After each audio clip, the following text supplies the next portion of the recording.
জিয়ারতের ব্যবস্থা করেছে আল্লাহ। আল্লাহ তার বিশেষ করে ছাদের উপর, আল্লাহ বাড়ির ছাদের উপর নতুন বিল্ডিং এ এই গৌসিয়া খতমের মধ্যে আল্লাহ আজকে উদ্বোধন হয়ে গেল।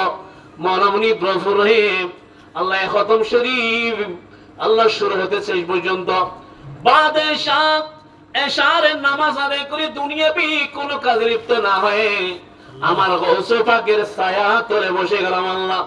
এতক্ষণ পর্যন্ত আমরা হতমে গৌসে শরীফ, সদর শরীফ, কুসিদা শরীফ, ইসিম শরীফ, দরুদ শরীফ, মিলাদ শরীফ, জিকির শরীফ, জিয়ারত শরীফ, ফাতিহা শরীফ যা কিছু আদায় করে সবার বাগি হলাম।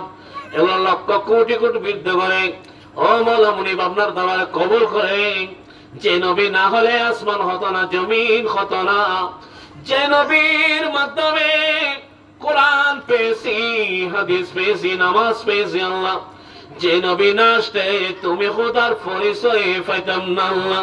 আমিন। যে নবীর রূহ জগতে ও সোনার আগের স্মরণের করে রূহ মুবারক যে উম্মতে মুহাম্মাদীকে শিক্ষা দিয়েছে, তুমি খোদার নাম প্রকাশ করেছিল, লা ইলাহা ইল্লাল্লাহ যে নবীর মুখে শুনেছি আল্লাহ।